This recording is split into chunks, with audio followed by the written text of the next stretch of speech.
Overburn.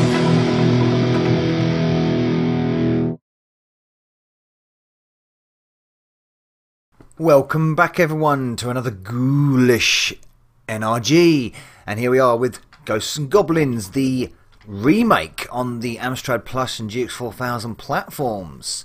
This was a long time coming. If this came out back in the day, my word, I would have bought it on cartridge. I think nearly everyone would have, most definitely. But it didn't. It took the best part of 28 years to get to us. But never mind, the best things come to those who wait. And there we are with a nice little intro sequence there, like the original one from the arcade. And here we go. It's much more familiar with the arcade. We have some wonderful smooth scrolling. Some people have even said that the scrolling on this is smoother than the original arcade, which is something. Now, for those of you familiar with the original Amstrad port of Ghosts and Goblins, it was notoriously difficult. It had quite nice, blocky, but big visuals, and very, very nice David Whittaker music. Unfortunately, it was ridiculously hard, even harder than the original arcade, maybe not harder than the NES version. Mainly because it omitted many things. You couldn't pick up anything, there was no extra weapons, you get hit once and you're dead, that was the big one, and there was only 3 levels. This, however, has all 6 levels, all the pickups, the spare armour, you can get hit and get knocked down into your pants, which is great. That sounded really weird, doesn't it? Get rid of the devil, there he goes.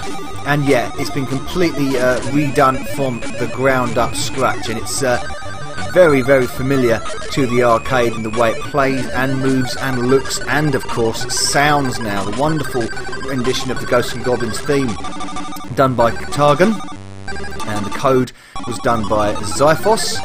Yes, and it took a while to get this going. I'm not sure how many years it was in development, but my word, it demoed way back in 2016 on the platforms, and then finally in mid-2018 it was released as a full version, a full finished version. And it's bloody fantastic. It is the version that we should have got with the console back in the day, and just proves what the system could have done. Damn, spooky hit me. That's not to say... oh, just fell there, didn't I? That's not to say it's without its faults. There you go, you even got the little map transitioning from when you die and when you respawn. It's not to say it's perfect, it's not, but it's bloody near perfect. It's got, I mean, it would have scored very highly if Amstrad Action would have reviewed this. I'm guessing in the 90s, certainly, definitely in the high 80s. All the enemies you can see are present, and it is just as nails hard as the original arcade. These ghoulies are really annoying. Ghosties, I should say. I shouldn't say ghoulies, should I? That sounds rather rude. Come on, Arthur, I've got the best weapon in the game, the knife. And even when you get to the final stage, you even have to do the collection of the shield to beat Satan, the devil, Satan at the end, just like you have to do in the original arcade and the NES version as well. So it's very familiar and very faithful to that. I've got the torch. The torch is rubbish. Oh, go away. He's following me big time. Come on, mate, get off. If he jumps on my head, I'm dead. Yes, I'm dead. So as you can see, the backgrounds have been, of course, redrawn as well. They've got a bit of tiling going on, which is a bit distracting, but it's mostly excellent. As you can see, the sprite's completely recoloured using the plus palette system.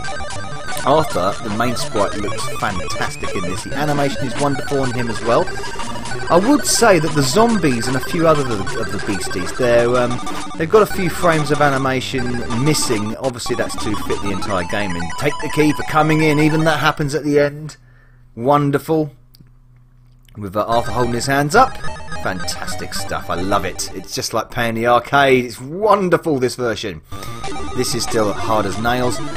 But it is more forgiving. It is more forgiving than the original Amstrad version for sure. You've also got some vertical, very nice vertical scrolling here. There's no slide scrolling at all. Again, the platforms very unforgiving. Very strict. You've got to stay very strict to the platforms. The collision. Oh, for God's sake! Come on!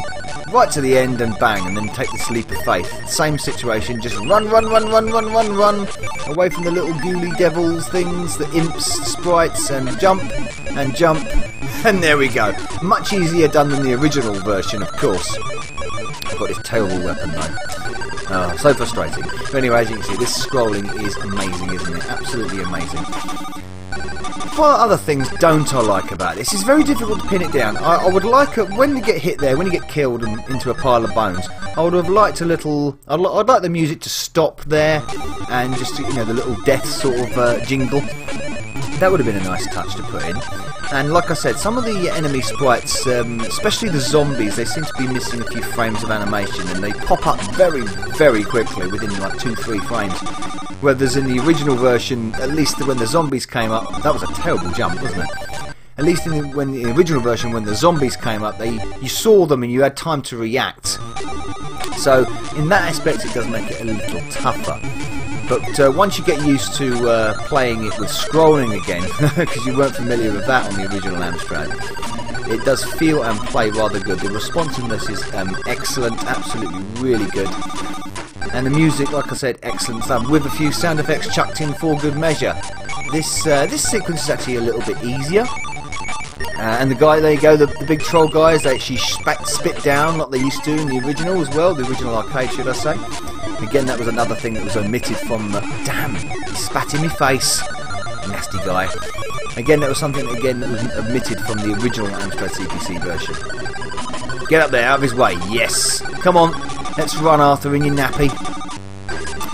So, yes, 2018 we had to wait for this to come out on the GX4000 and Plus machines, and by golly, what a wait it was.